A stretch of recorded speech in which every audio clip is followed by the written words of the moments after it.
Sepang, late afternoon, heat thick enough to turn leathers into armor plates. Pedro Acosta stood on the podium, second place, sweat streaking his face like oil. Around him, orange smoke, fireworks, the usual theater. Everyone else saw glory. He looked like someone who just realized the show was rigged. 4 podiums in 9 races. A rookie season that any other rider would call gold. But for him, the data didn't match the noise. Every Saturday, the RC16 ate its rear tire alive. Every Sunday, he managed the decay until there was nothing left to manage. The stopwatch mocked him. Open quote, "At the moment, it's like aimless. I feel like I'm fighting for nothing." 5 words that sounded like confession and execution all at once. Close quote. He didn't lose faith in himself. He lost faith in the machine. The prodigy who carried KTM's dream now sounded like a man ready to drop the flag and walk away.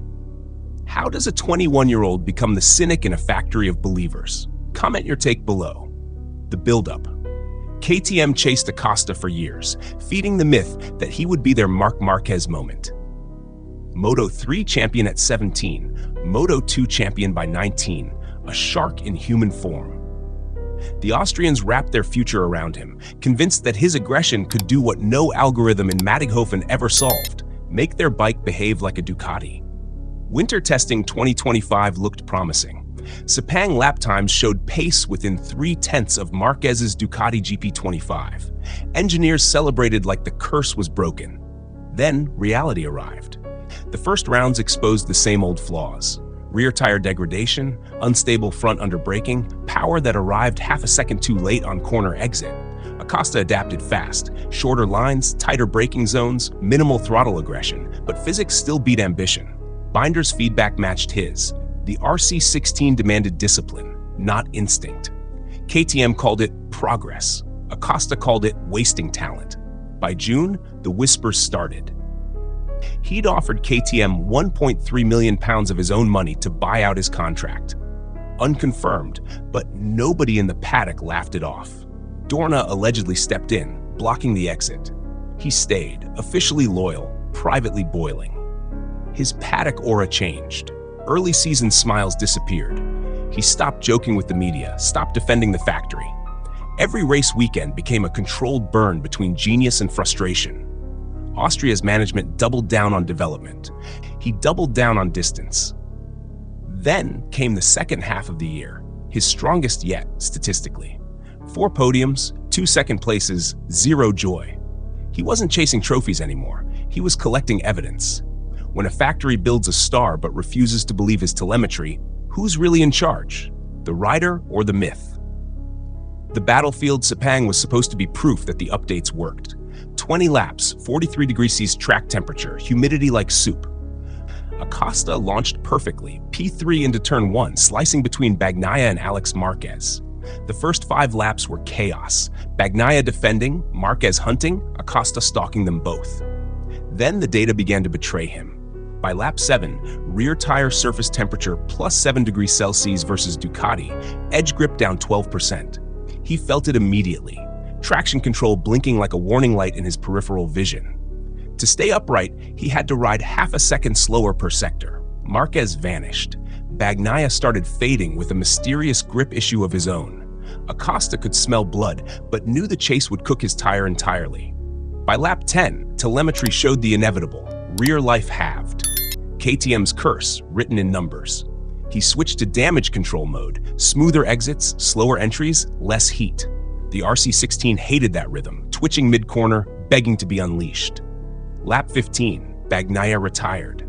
Acosta rose to second, but victory was gone. Marquez's Gresini Ducati looked like it was gliding on ice. The KTM looked like it was dragging an anchor. When the checkered flag fell, the gap read 2.6 seconds. A podium that felt like mockery. Post-race, the camera caught him wiping sweat, smiling thinly. The quote landed like a hammer. Open quote, "It feels aimless. I'm fighting for nothing." Close quote. That wasn't a complaint. It was a declaration of freedom. He'd just told KTM, in front of the world, that the relationship was already over. At what point does loyalty become self-harm? Drop your verdict below and subscribe for more savage breakdowns. The collapse. After Malaysia, the facade cracked. KTM's engineers defended their project. Acosta stopped defending them. Binder called for unity, but the garage split into camps. Those who believed the bike was close and those who believed Acosta was right. Behind the press smiles, politics exploded. KTM's management saw a future without him, but couldn't admit it. They'd bet the entire 2026 project on his feedback. Losing him meant starting over. Yet keeping him meant feeding him excuses. Then came the other players. Ducati, watching from Bologna, saw an opening.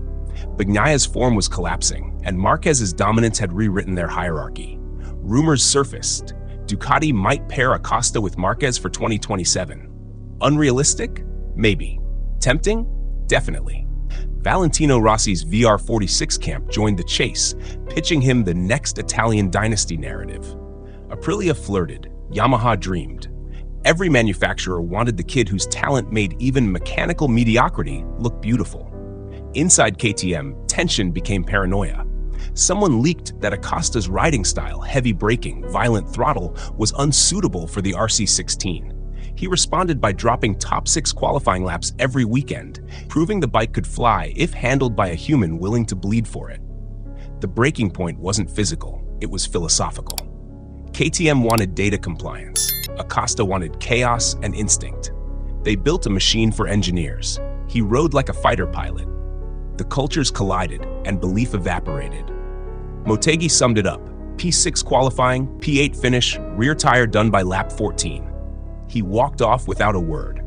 For a rider who lives on adrenaline, silence is the loudest rebellion. By October, Sepang turned that silence into a sermon. Fighting for nothing wasn't petulance, it was prophecy. Who really cracked first? The bike, the factory, or the belief that numbers could measure hunger? Let's cut through the noise. Acosta's rookie season isn't failure, it's evidence. He scored 247 points, more than his entire 2024 tally with fewer podiums. His average qualifying position improved from P9 to P5. His race pace? Consistently top 5 until degradation hits. These aren't rookie numbers, they're signs of a rider overperforming his equipment. Compare him with the giants. Marquez's 2025 Ducati stats: 11 wins, 14 sprint triumphs before injury. The gap isn't skill, it's machinery. Ducati evolved its corner exit traction, Aprilia refined its aero stability, KTM stayed loyal to theory. Acosta's telemetry shows perfect braking consistency and minimal front-end slide, yet the RC16 burns 0.4 seconds per lap on tire wear alone. Multiply that by 20 laps and you've got his missing victories. When he says, "I'm fighting for nothing," he's stating a technical truth disguised as despair. Now zoom out. The 2027 grid will be nuclear. Ducati's hierarchy could implode if Bagnaia doesn't recover. Marquez holds all the leverage. VR46 might move to factory support. Fabio Quartararo's Yamaha contract ends. And in the middle of that chaos, Pedro Acosta, young, brutal, disillusioned, will be the prize everyone wants. KTM's problem isn't just keeping him, it's convincing him they can change. They have 2 years to produce a bike that can win on talent, not tire strategy. Otherwise, they'll join the long list of factories that discovered a prodigy and lost him through pride. History repeats. Remember Casey Stoner leaving Ducati in 2010 after claiming they ignored his feedback? 2 years later, he became world champion with Honda. The pattern's there for anyone who's willing to read it. So when Acosta looks out from that Sepang podium, you can almost hear the whisper beneath the crowd noise. Get me out of here. He's not quitting. He's evolving. He wants a war worthy of his potential. KTM gave him discipline. He wants destruction. In MotoGP, that's the line between loyalty and legacy. From now, where does this put him? The time will tell us. Comment your verdict below. Subscribe for more savage breakdowns. No fairy tales, just a prodigy realizing the cost of faith. Pedro Acosta hasn't betrayed KTM. He's done something rarer. He's told the truth while still bleeding their colors. If the Austrians can't match his hunger, someone else will. Until then, he rides aimless only on paper. Deep down, every lap he runs on orange fuel is just him loading the next bullet.